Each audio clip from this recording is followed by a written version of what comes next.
ہاں یہی بات ٹھیک ہے، خدا ہی ہے جو ذرہ ریگ کو طلوع آفتاب دیتا ہے، تم سورج کی طرح اگر چمکے تو یہ خدا کی عنایت تھی، مگر یہ عنایت خدا پرستوں پر ہوتی ہے، سرکشوں، مفسدوں اور غافلوں پر نہیں۔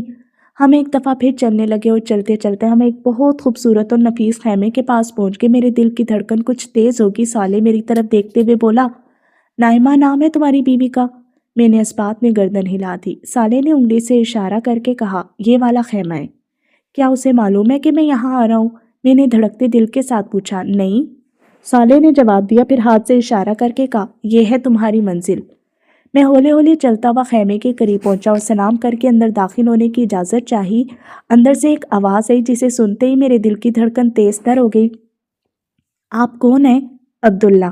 میری زبان سے عبداللہ کا نام نکلتے ہی پردہ اٹھا اور ساری دنیا میں اندھیرا چھا گیا۔ اگر روشنی تھی تو صرف اسی ایک چہرے میں جو میرے سامنے تھا۔ وقت، زمانہ، صدیاں اور لمحے سب اپنی جگہ ٹھہر گئے۔ میں خاموش کھڑا ٹکٹکی باندھ کر اسے دیکھتا رہا۔ نائمہ کا مطلب روشن ہوتا ہے، مگر روشنی کا مطلب یہ ہوتا ہے کہ یہ مجھے آج پہلی دفعہ معلوم ہوا تھا۔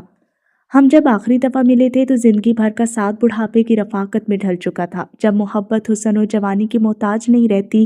مگر نائمہ نے اپنی جوانی کے تمام ارمانوں اور خوابوں کو میری نظر کر دیا تھا۔ اس نے جوانی کے دنوں میں بھی اس وقت میرا ساتھ دیا تھا جب میں نے آسان زندگی چھوڑ کر اپنے لیے کانٹوں بھرے راستے چن لیے تھے۔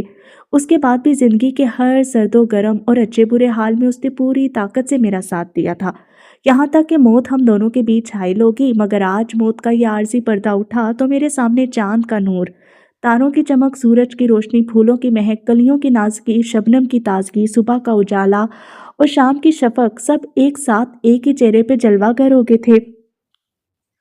برسوں کی اس رفاقت کو میں چند لمحوں میں سمیٹ کر دیکھنے کی کوشش کر رہا تھا۔ نائمہ کی آنکھوں میں نمی آ گئی جو اس کے رخساروں پر بہنے لگی۔ میں نے ہاتھ بڑھا کر اس کے رخساروں سے نمی پونچھی اور اس کے ہاتھوں کو اپنے ہاتھوں میں لے کر کہا، میں نے کہا تھا نا تھوڑا سا انتظار، تھوڑا سا صبر، یہ جنگ ہم ہی جیتیں گے۔ میں نے کب آپ کی بات کا یقین نہیں کیا تھا اور اب تو میرا یقین حقیقت میں بدل چکا ہے۔ مجھے تو بس ایسا لگ رہا ہے کہ آپ کچھ دیر کے لیے گھر سے باہر گئے تھے اور پھر آگے ہم نے تھوڑا سا صبر کیا اور بہت بڑی جنگ جیت لی۔ ہمیں جیتنا ہی تھا نائمہ، اللہ نہیں ہراتا، اللہ والے بھی نہیں ہارتے۔ اللہ نہیں ہارتا، اللہ والے بھی نہیں ہارتے۔ وہ دنیا میں پیچھے رہ سکتے ہیں مگر آخرت میں ہمیشہ سب سے آگے ہوتے ہیں۔ اور اب؟ نائمہ نے سوال کرتے ہوئے آنکھیں بند کر لی۔ شاید وہ تخیل کی آنکھ سے جنت کی اس دنیا کا تصور کر رہی تھی جو اب شروع ہونے والی تھی۔ ہم نے خدا کا پیغام عام کرنے کے لیے اپنی فانی زندگی لگا دی اور اب بدلے میں خدا جنت کی ابدی زندگی کی کامیابی ہمیں دے گا۔ یہ کہتے ہوئے میں نے بھی آنکھیں بند کر لی۔ میرے سامنے اپنی پرمشقت اور جدوجہد سے بھرپور زندگی کا ایک ایک لمحہ آ رہا تھا۔ میں نے اپنی نوجوانی اور جوانی کے بہترین سال خدا کے دین کی خدمت کے لیے وقف کر دیے تھے۔ اپنی ادھیڑ عمر کی صلاحیتیں اور بڑھاپے کی آخری توانائیاں تک اسی راہ میں جھونکتی تھیں۔ میں ایک غیر معمولی باصلاحیت اور ذہین شخص تھا جو اگر دنیا کی زندگی کو مقصود بنا لیتا تو ترقی اور کامیابی کے اعلیٰ مقامات تک بآسانی پہنچ جاتا۔ مگر میں نے سوچ لیا تھا کہ کیریئر، جائیداد اور مقام و مرتبہ اور عزت و شہرت اگر کہیں حاصل کرنی ہے تو آخرت ہی میں حاصل کرنی ہے۔ میں نے زندگی میں خواہشات کے میدان ہی میں خود سے جنگ نہیں کی تھی بلکہ تعصبات اور جذبات سے بھی لڑتا رہا تھا۔ فرقہ واریت، اکابر پرستی اور تعصب سے میں نے کبھی اپنا دامن آلودہ نہیں ہونے دیا۔ خدا کے دین کو ہمیشہ ایمانداری و عقل سے سمجھا اور اخلاص اور صدقے دل سے اس پر عمل کیا۔ اس کے دین کو دنیا بھر میں پھیلایا اور کبھی اس راہ میں کسی ملامت کرنے والے کی ملامت کی پرواہ نہیں کی۔ اس سفر میں خدا نے جو سب سے بڑا سہارا مجھے دیا وہ نائمہ کی محبت اور رفاقت تھی جس نے ہر طرح کے حالات میں مجھے لڑنے کا حوصلہ بخشا۔ اور اب ہم دونوں شیطان کے خلاف اپنی جنگ جیت چکے ہیں۔ مشقت ختم ہو چکی تھی اور جشن کا وقت تھا۔ ہم اسی حال میں تھے کہ صالح نے کھنکار کر ہمیں اپنی موجودگی کا احساس دلایا اور بولا، آپ لوگ تفصیل سے بعد میں ملیے گا، ابھی چلنا ہوگا۔ اس کے ان الفاظ پر میں واپس اس دنیا میں لوٹ آیا۔ میں نے صالح کا نائمہ سے تعارف کروایا، یہ صالح ہیں۔ پھر ہنستے ہوئے میں نے اپنی بات میں اضافہ کیا، یہ کسی بھی وقت مجھے تنہا چھوڑنے پر آمادہ نہیں ہوتے۔ نائمہ نے صالح کو دیکھتے ہوئے کہا، میں انہیں جانتی ہوں، مجھے یہاں پر یہی چھوڑ کر گئی تھی اور اسی وقت آپ کے بارے میں بتا دیا تھا، وگرنہ میں بہت پریشان رہتی۔ میں نے صالح کی طرف مڑتے ہوئے کہا، تم مجھ سے الگ ہی کب ہوئے جو نائمہ کو یہاں چھوڑنے آگے تھے؟ تمہیں غالباً یاد نہیں جس وقت تم اوپر بیٹھے پروردگار کے حضور حشر کے میدان میں گھومنے پھرنے کا پروانہ لے رہے تھے اس وقت میں تمہارے برابر سے اٹھ گیا تھا۔ عبداللہ یہ تمہاری کمزوری بھی ہے اور طاقت بھی کہ جب تم خدا کے ساتھ ہوتے ہو تو تمہیں ارد گرد کا ہوش نہیں ہوتا۔ ہوش تو مجھے تھوڑی دیر پہلے بھی نہیں تھا مگر اس وقت تو تم پہلے نہیں۔ ہاں میں اگر ٹل جاتا تو پھر تم سے اگلی ملاقات یوم حشر کے بعد ہی ہوتی۔ ویسے تم انسان بڑے ناشکرے ہو اور بھلکڑ بھی، بھول گئے تمہیں کہاں جانا ہے۔ اوہو نائمہ ہمیں چلنا ہوگا، تم یہیں رکو، میں کچھ دیر میں آتا ہوں۔ مگر ہمارے بچے؟ وہ بھی ٹھیک ہے، تم انہیں یہاں تلاش کرو، قریب میں کہیں مل جائیں گے، وگرنہ میں تھوڑی دیر میں سب کو لے کر خود آ جاؤں گا۔ ابھی مجھے فوراً میدان حشر میں لوٹنا ہے، ملنا ملانا اس کے بعد عمر بھر ہوتا رہے گا۔ اس آخری سوال کے بعد یہاں میرے رکنے کی گنجائش ختم ہو چکی تھی کیونکہ مجھے جواب میں ان 2 بچوں کے بارے میں بھی بتانا پڑتا جو یہاں نہیں تھے اور یہ ایک بہت تکلیف دہ کام تھا۔ نائمہ نے کچھ سمجھتے ہوئے اور کچھ نہ سمجھنے کے انداز میں گردن ہلا دی۔ واپسی پر میں نے صالح سے کہا، یہاں کی زندگی میں تو خاندانوں میں بڑی ٹوٹ پھوٹ ہو جائے گی، کسی کی بیوی رہ گئی اور کسی کا شوہر رہ گیا۔ ہاں یہ سب تو ہوگا، آگے بڑھنے کا موقع تو وہ دنیا تھی جو گزر گئی، یہاں تو جو پیچھے رہ گیا سو رہ گیا، لیکن یہاں کوئی تنہا نہیں ہوگا، رہ جانے والوں کے انتظار میں کوئی نہیں رکے گا، نئے رشتے ناطے وجود میں آ جائیں گے، نئے جوڑے بن جائیں گے، نئی شادیاں ہو جائیں گی، مگر یہاں ویسے خاندان تو نہیں ہوں گے جیسے دنیا میں ہوتے تھے۔ تم ٹھیک سمجھے ہو، دنیا میں خاندان کا ادارہ انسانوں کی بعض کمزوریوں کی بنا پر بنایا گیا تھا، بچوں کی پرورش اور بوڑھوں کی نگہداشت اس ادارے کا بنیادی مقصد تھا۔ خاندان کی مضبوطی اور استحکام کے لیے مردوں کو خاندان کا سربراہ بنایا گیا تھا، اسی خاندان کو جوڑے رکھنے کے لیے عورتوں کو بہت سے معاملات میں مردوں سے کمزور بنایا گیا تھا۔ جبکہ مردوں کو جبلی طور پر عورتوں کا محتاج کر دیا گیا تھا، وہ مردوں کے لیے ایک نعمت بھی تھی اور ضرورت بھی، اس کے بغیر دنیا کا نظام چل نہیں سکتا تھا، مگر اب یہاں معاملات جدا ہوں گے۔ عورتیں مردوں کے لیے ایک نعمت تو رہیں گی مگر خود ان کی محتاج نہیں ہوں گی، اسی لیے ان کی قدر و قیمت بہت بڑھ جائے گی اور ان کا نخرہ بھی۔ اس کا مطلب یہ ہے کہ اس دنیا میں عورت ہونا زیادہ فائدے کی بات ہے، عورت جب چاہے گی مرد کی توجہ حاصل کر لے گی، مگر مرد کا عورتوں پر کوئی اختیار نہیں ہوگا، حالانکہ وہ ان کے ضرورت مند ہوں گے۔ ہاں یہ بات ٹھیک ہے، تو ہم مرد تو پھر نقصان میں رہے؟ ہاں نقصان میں تو تم لوگ رہو گے، یہ تو بڑا مسئلہ ہے، اس مسئلے کا کوئی حل ہے؟ جنت کی نئی دنیا میں ہر چیز کا حل ہوتا ہے، حوریں اسی مسئلے کا حل ہیں، مگر ان سے تو خواتین کو جیلسی محسوس ہوگی۔ نہیں ایسا نہیں ہوگا، حوریں اپنے سٹیٹس اور خوبصورتی میں کبھی جنت کی خواتین کے برابر نہیں آ سکتی، اس لیے وہ جنتی خواتین کے لیے کبھی رشک و حسد کا باعث نہیں بنے گی۔ جنت کی خواتین اپنے اعمال کی وجہ سے حوروں سے کئی زیادہ خوبصورت اور بہت بڑے سٹیٹس کی مالک ہوں گی، انہیں اس کی پرواہ نہیں ہوگی کہ ان کے شوہر کی اور دلچسپیاں کیا ہیں۔ ویسے بھی جنت انسانوں کی نہیں خدا کی دنیا ہے، تم جانتے ہو کہ انسانوں اور خدا کی دنیا میں کیا فرق ہوتا ہے؟ میں خاموشی سے سوالیہ نگاہوں سے اسے دیکھتا رہا، اس نے اپنے سوال کا خود ہی جواب دیا۔ انسانوں کی دنیا میں رقیب سے حسد کی جاتی ہے، مگر خدا کی دنیا میں رقیب بھی محبوب ہوتا ہے۔ یہ بات تو لاجواب ہے، مگر اس مسئلے کا فیصلہ جنتی خواتین ہی کر سکتی ہیں۔ جنت پاکیزہ لوگوں کے رہنے کی جگہ ہے، ان کی پاکیزگی خدا کی مہربانی سے کسی منفی جذبے کو ان کے پاس بھٹکنے نہیں دے گی۔ صالح نے میری بات کا براہ راست جواب دینے کے بجائے ایک اصولی بات بیان کی اور پھر اس کی مزید وضاحت کرتے ہوئے بولا، اصل میں تم ابھی تک انسانی دنیا کے اثرات سے نہیں نکلے ہو، پچھلی دنیا آزمائش کی دنیا تھی، اس لیے وہاں مثبت جذبوں کے ساتھ منفی جذبے بھی رکھ دیے گئے تھے۔ یہ منفی جذبے انسانی شخصیت کے اندر سے اٹھتے تھے، ہر مومن مرد عورت کی یہ ذمہ داری تھی کہ وہ ہر طرح کے منفی حالات اور ماحول میں رہنے کے باوجود اپنے اندر پیدا ہونے والے منفی جذبات پر قابو پائے۔ یہ بالکل ایسا ہی ہے جیسے پسینہ، بول و براز، پیشاب اور پاخانہ وغیرہ انسانی جسم سے نکلنے والی گندگیاں تھیں، مگر حکم تھا کہ ہر گندگی سے اپنے وجود کو پاک رکھو، تو تم لوگ پانی سے غسل و طہارت کرتے تھے۔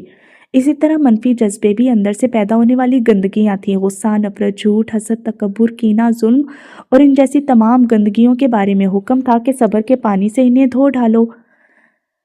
مومن مرد و عورت زندگی بھر یہ مشقت اٹھاتے رہے، مگر آج کے دن انہیں ہر ایسی مشقت سے پاک کر دیا جائے گا، یعنی مطلب یہ کہ اب نہ ان کے جسم سے گندگیاں نکلیں گی اور نہ ان کے ذہن میں منفی جذبے اور خیالات پیدا ہوں گے۔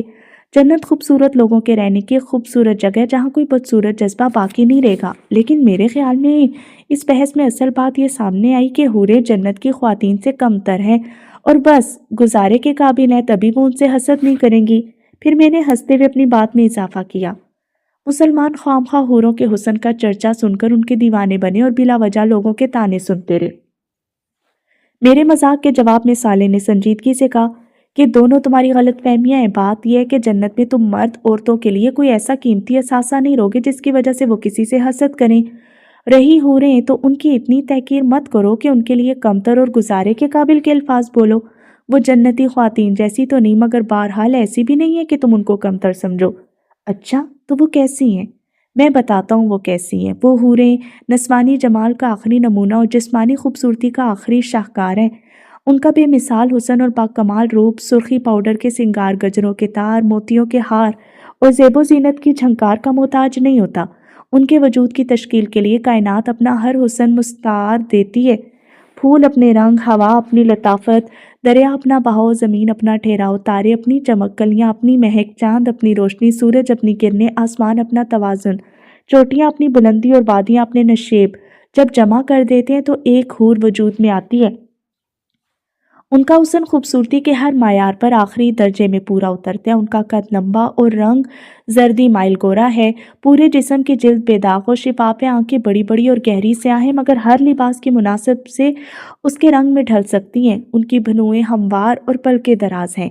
ان کی نظر عام طور پر جھکی رہتی ہے مگر جب اٹھتی ہے تو تیر کی طرح دل تک جا پہنچتی ہے۔ ان کا چہرہ کتابی، پیشانی کشادہ، رخسار سرخی مائل، ناک ستواں، زباں شیریں، ہونٹ گلاب کی طرح نازک اور دانت موتیوں کی طرح چمکدار ہیں۔ ان کے بال ریشم کی طرح نرم اور چمکدار اور ان کے سفید رنگ کے برعکس گہرے سیاہ اور کنڈلیوں تک لمبے ہیں۔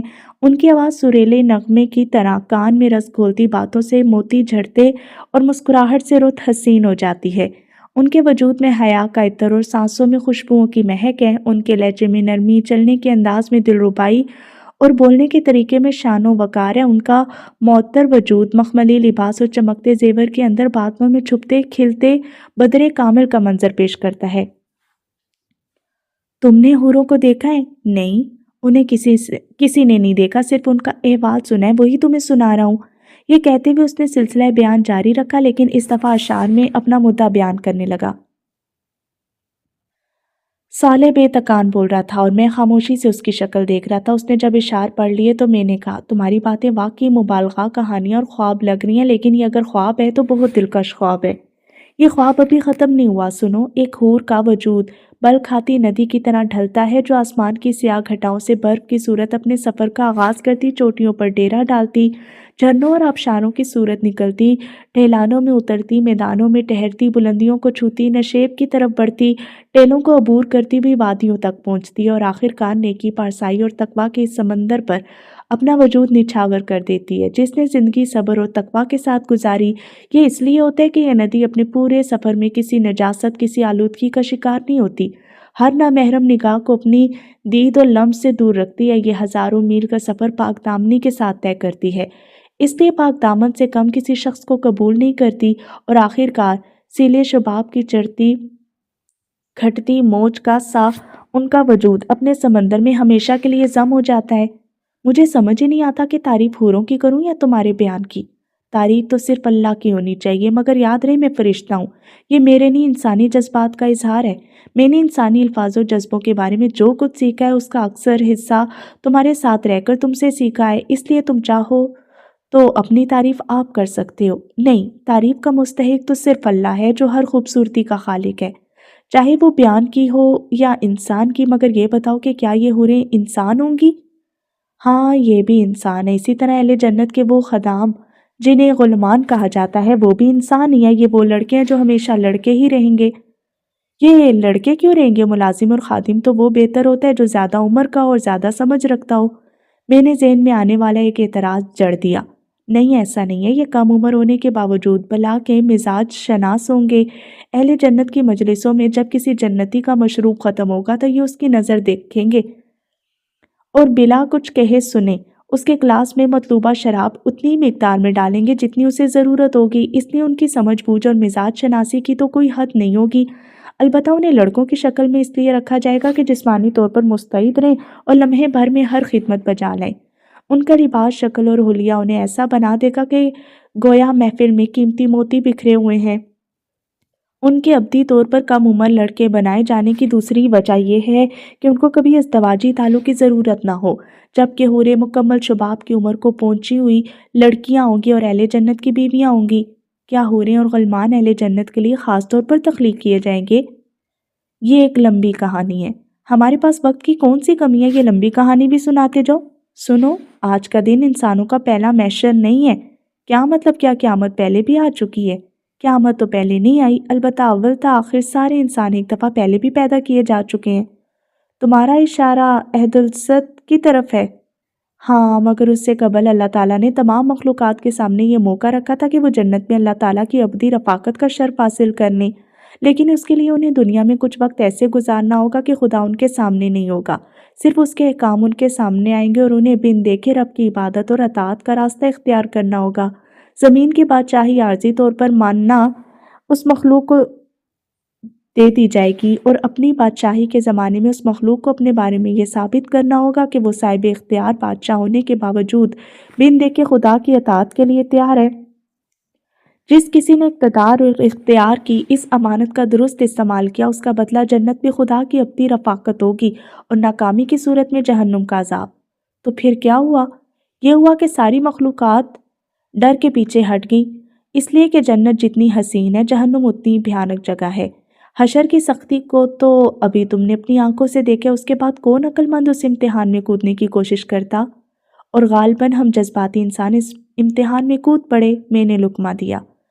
ہاں، یہی ہوا تھا، لیکن خدائی امانت اٹھانے کا یہ عزم روح انسانی نے اجتماعی طور پر کیا تھا۔ اس لیے خدا کے عدل کا تقاضا یہ تھا کہ ہر انسان کو پیدا کر کے براہ راست اس سے یہ معلوم کیا جائے کہ وہ کس حد تک اس امتحان میں اترنے کے لیے تیار ہے۔ عبداللہ، یہ اس لیے ہوا کہ تمہارا رب کسی پر رائی کے دانے کے برابر بھی ظلم نہیں کرتا، سو اس نے سب انسانوں کو پیدا کیا، سب کے سامنے اپنے پورے منصوبے کو رکھا۔ ظاہر ہے انسانوں کی اکثریت پہلے اس مقصد کے لیے تیار تھی، اسی لیے وہ پورے شعور کے ساتھ اس امتحان میں کودنے کے لیے تیار ہو گئے۔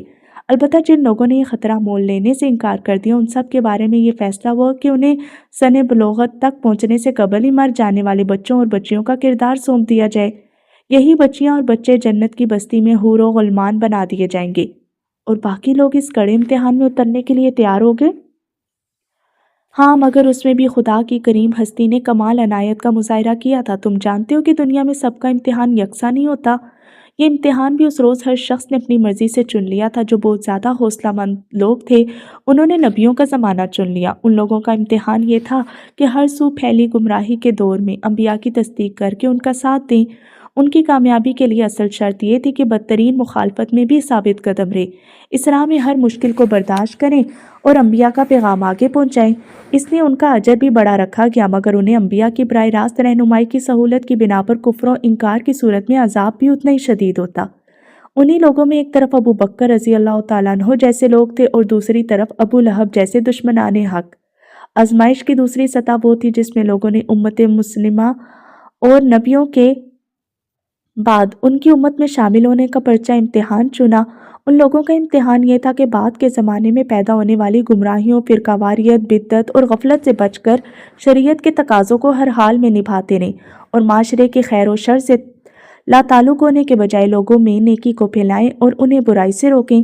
یہ ذمہ داریاں ان پر اس لیے عائد کی گئیں کہ ان کے پاس انبیاء کی تعلیمات تھیں اور وہ پیدائشی مسلمان تھے جنہیں قبول اسلام کے لیے کسی کڑی آزمائش سے نہیں گزرنا پڑا۔ اس کا مطلب یہ تھا کہ عام انسانوں کے مقابلے میں ان کی رہنمائی زیادہ کی گئی، انہیں زیادہ اجر کمانے کے مواقع دیے گئے، لیکن غفلت کی صورت میں ان کا حساب کتاب اتنا ہی سخت ہونا طے پایا۔ میرا اور دیگر مسلمانوں کا تعلق اسی گروہ سے تھا نا؟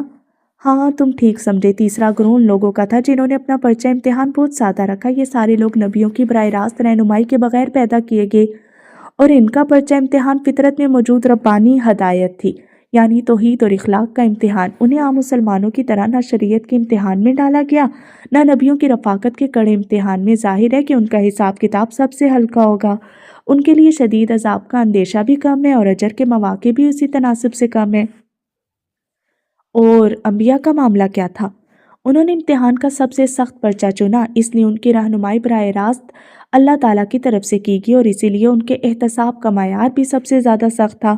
تمہیں تو معلوم ہے کہ حضرت یونس کے ساتھ کیا ہوا تھا۔ انہوں نے کوئی گناہ نہیں کیا تھا، صرف ایک اجتہاد کیا تھا، لیکن دیکھو اللہ تعالیٰ نے انہیں کس طرح مچھلی کے پیٹ میں بند کر دیا۔ پھر اس نے اس طویل گفتگو کا خلاصہ کرتے ہوئے کہا، اصول جو تمام اقسام کے گروہوں میں کام کر ہے وہ ایک ہی ہے۔ زیادہ رہنمائی زیادہ سخت حساب کتاب اور زیادہ بڑی سزا جزا، کم رہنمائی ہلکا حساب کتاب کم سزا جزا۔ مگر کسی انسان کا تعلق کس گروہ سے ہے، اس کا انتخاب انسانوں نے خود کیا، اللہ تعالیٰ نے نہیں۔